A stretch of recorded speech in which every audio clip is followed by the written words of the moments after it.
Hello everyone, welcome to the Exposed Truth Evangelistic Ministries. Today I am so excited because God has something great for us. Now, I want us to recap for all the previous videos that we've been studying together. Now, the second part, which is this video, we are going to tackle different things. Now, in the previous videos, we learned that God is jealous if we worship anything or anything that will take our attention from God. God is jealous. So we talked about man-named idols, whereby people really worshiping names rather than worshiping God. Because in Exodus, when Moses went for the Israelites, God used Moses and he performed a lot of miracles. So the people thought it was Moses who was doing that.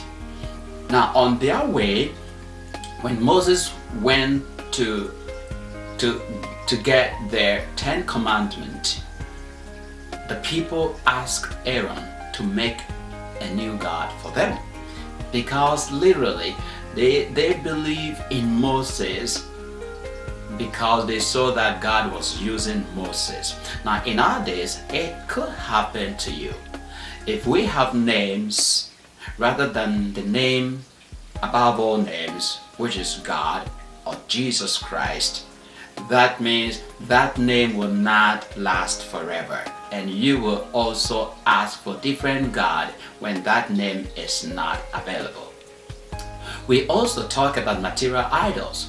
Now, most people believe that with money all things are possible, which is opposite, because we know that we need money.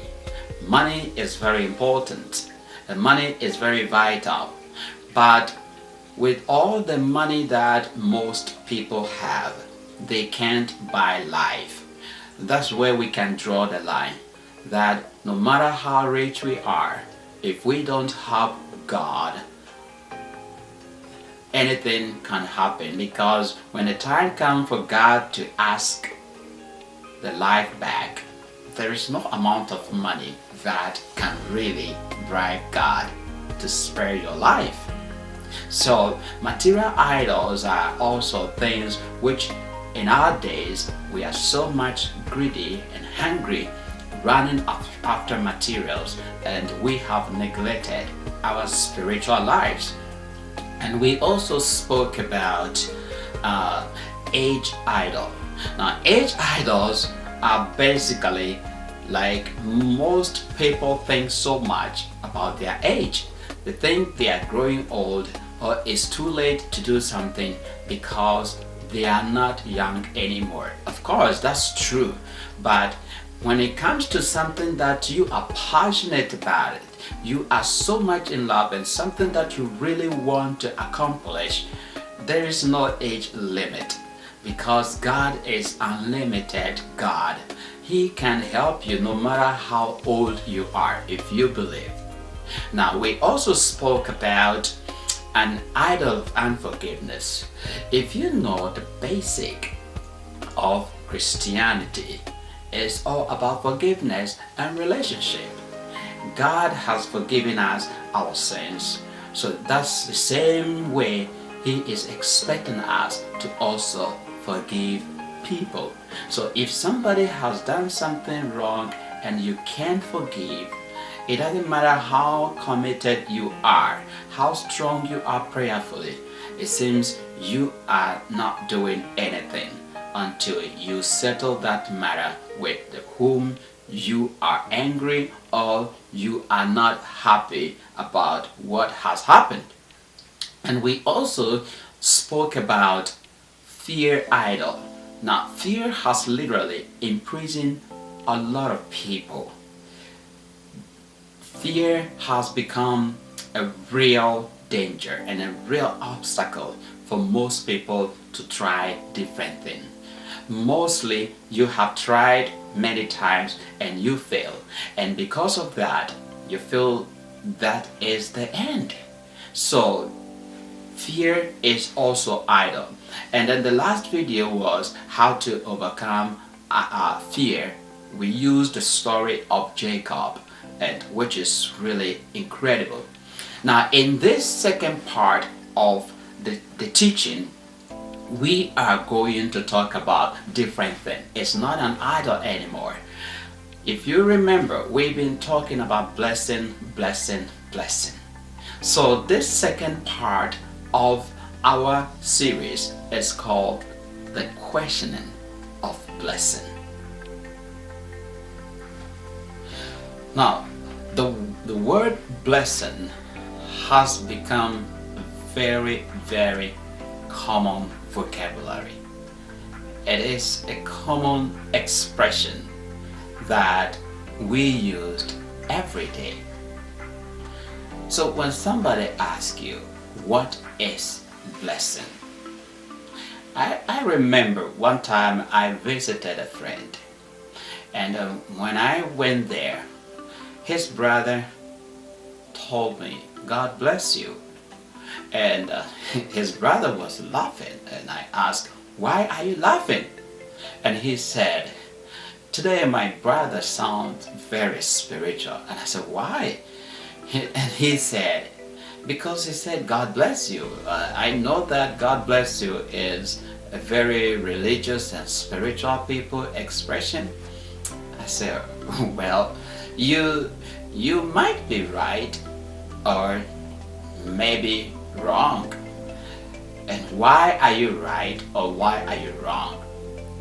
It also drew my attention that even in some culture, when you sneeze, they say bless you. And when in other culture, when the younger ones meet the older ones, the younger one will ask the older one to bless him or her. And people finish their speech with God bless you. Now it brings some kind of question that what is blessing? Is blessing a religious word, or is just a normal expression?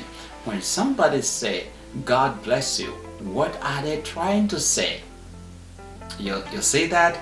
Now I explained to that friend of mine that, well, I believe Christians or religious people normally we use God bless you, because when we look at the way people say good luck, we Christians, we don't use good luck because we believe everything that we have God will give us, and not just good or bad. God can even allow bad things to happen, because you know the story of Job.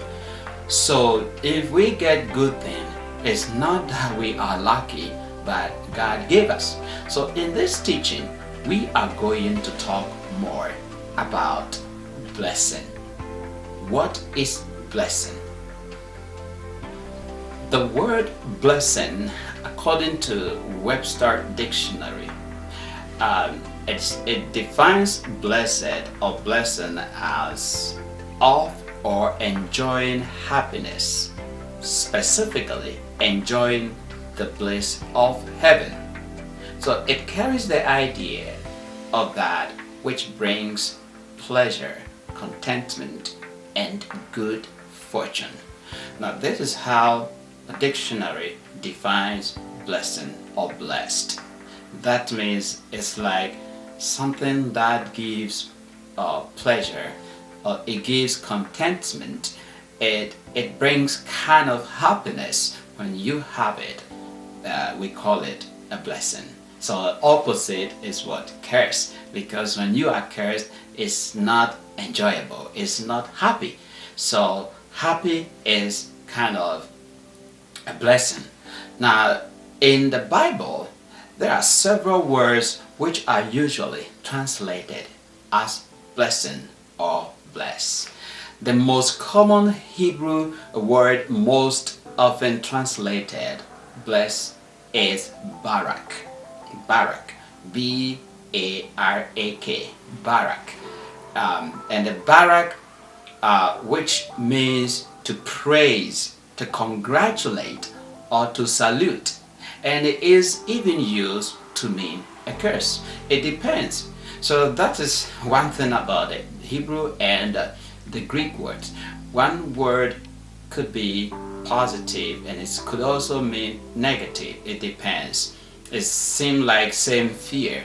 Fear in Greek means to respect, and also fear in Greek, it could also mean to be afraid.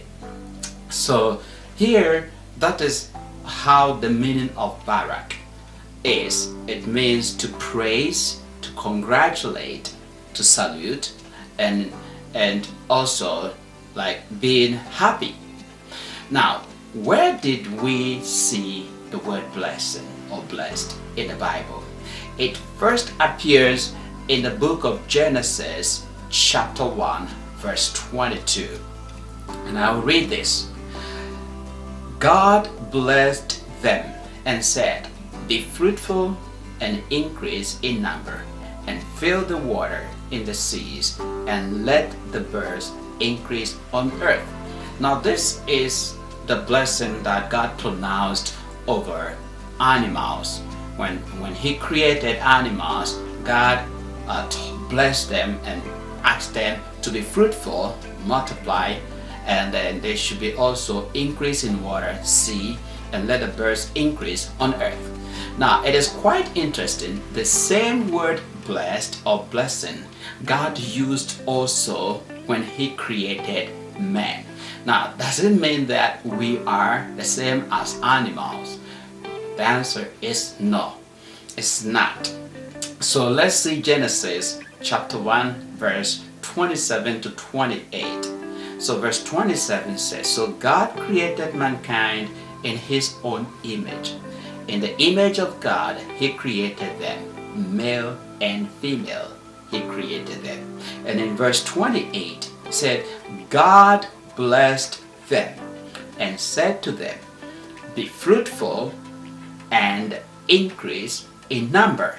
You see that? If you compare verse 28 to 22, the same word God used, that we should be fruitful and also increase in number.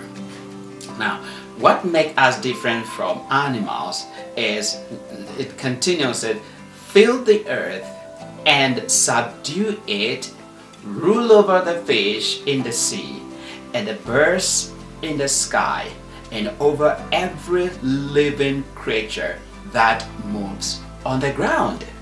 So you see the difference, that God said we should take control. You see, we should take control over these animals and the things that He has created. Now if you look at the word subdue, it means to exercise control and discipline. Okay, and the rule over means to administer or take responsibility for and to make decisions. This makes us very unique. Now, brothers and sisters, if you look at what I have read right now, it is a lesson for you to know how important you are, because the blessing that God pronounced over us is something great, something amazing. He said we should subdue, exercise control and discipline. That means we are not going to be greedy, but we are going to take control with respect. You see that? And we should rule over. That means we have to be very responsible in most of our decisions.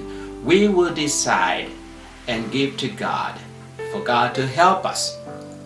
So this is a big tool for most preachers, which they use to recruit people, that you are powerful, you are great, you can do it, and that is really true. Now, if you look at the book of Psalms, chapter 8, verse 4 to 8, it says, "What is mankind that you are mindful of them? Human beings that you care for. You have made them a little lower than angels and crowned them with glory and honor. You made them rulers over the works of your hands, and you put everything under their feet, all flocks and herds and the animals of the wild." And verse 8, "The birds in the sky and the fish in the sea, all that swim the path of the seas." Now we can see this verse very clearly what the psalmist is telling us, that how much God cared for us. He created everything and he said, just take control. I gave you to take over, to take good care of it, maintain and make sure that this thing will be properly taken care of.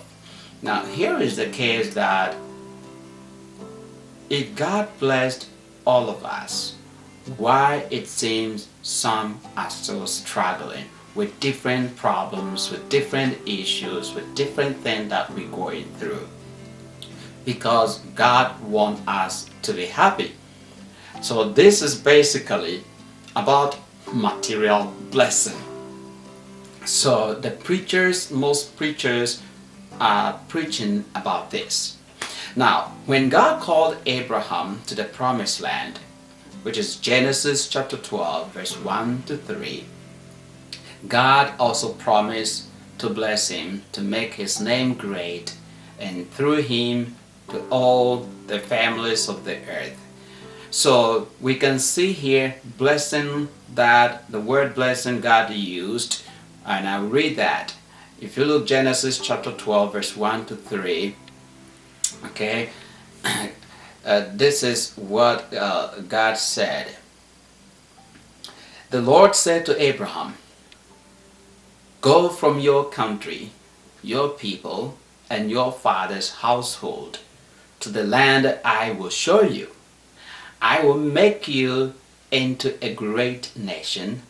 I will bless you. I will make your name great, and you will be a blessing." And then you see, "I will bless those who bless you, and whoever curses you, I will curse, and all the people on earth will be blessed through you." So we see here the blessing is plenty for happiness and material, that God said he will give material things for Abraham if he leave and go to the place that he will show him. Okay, so this is how the word blessing started. And after that, people started using a blessing. In Genesis chapter 24, verse 60, when Rebekah left her family to become Isaac's wives, the family also blessed her by saying, "May you increase to thousands upon thousands. May your offspring possess the gates of their enemies." So you can see here now, after God's blessed Adam and Eve and blessed Abraham, now people started using blessing, and that is how you can see that Rebecca family said it should increase in thousands. Now look at Genesis chapter 27, verse 28 to 29. This is where when Isaac was ready to die, he also pronounced this blessing on his son. And this you see here, "May God give you of heaven's dew, and of earth richness, an abundance of grain, and a new wine. May nations serve you, and the peoples bow down to you. Be Lord over your brothers, and may the sons of your mother bow down to you." May those who curse you be cursed, and those who bless you be blessed. So we can see here, it is very, very clear that the blessings are basically, it's about material things. Here, barak, the word barak, Hebrew, is talking about material things. Okay? And there is another blessing here, which is Genesis chapter 28, verse 3. It says, God Almighty bless you and make you fruitful and increase your numbers until you become a community of people. May He give you and your descendants the blessings given to Abraham, so that you may take possession of the land where you now reside as a foreigner, and the land God gave to Abraham. So we see, now I can read tons of verses in the Old Testament whereby when people talk about blessing, it's all about material, especially for the barak, because for us to be happy. Now, brothers and sisters, I will balance this teaching because I want to make correction here that some preachers are saying because God said if you bless Abraham, you'll be blessed, if you curse, you'll be cursed. Now literally people are taking that these are the, if you bless Israelites, you'll be blessed, if you curse them, you'll be cursed. Now God wants us to be blessed, to bless people. Now blessing people is not just giving them money, but you can pray for Israelites. Probably you don't have money, and the preacher will tell you when you sow a seed to Israelite people, you are going to be rich. This is a false teaching, because the word blessing, Abraham got the blessing, but it did not just happen so quick. There are steps involved that Abraham was able to fully activate his blessing. First, he obeyed God's instruction. He left. That might be also your step of obeying God by giving. Now, when he left, God said, leave everything, leave your family, and go to where I will show you. Abraham did that. Now, when did the blessing started flowing? When Abraham left home, Abraham went with Lot. That means it is not full obedience, because God said go alone, but he went with Lot. Now, I want you to observe something. Abraham's blessing was fully activated when he got rid of Lot. And I'll read this from Genesis chapter 13, verse 14. The Lord said to Abraham after Lot had departed from him, you see here, look around from where you are, to the north and south, to the east and west, and the 15, all the land that you see, I will give you and your offspring forever. I will make your offspring like a dust on earth, so that if anyone could count the dust, then your offspring could be counted. So most of us, we are really being obedient by giving and sowing seed to Israelites, or sowing seed and giving money in the church, expecting that we can also get back. But for our blessing to fully activate it, we need to get rid of Lot. And what is your Lot here? Your Lot could be anything that you are doing secretly that some people don't know. It could be just little anger that's going on. You easily get angry without any tangible reason. Your Lot could be, maybe being very stubborn. You don't obey anything, or you just want to do what you like. Your Lot could be, other drugs or things that you are doing secretly. If you want to fully activate your blessing that materially, which will not last forever. You need to get rid of your lot. You can pause this video and start thinking about your lot, because he said after Lot had departed from him. It's time to think very well. You've been working very hard, expecting the blessing to come, but things are not working. In our next video, we are going to talk about the other blessing, other Hebrew word, which is also translated as blessing. Don't miss this. God bless you.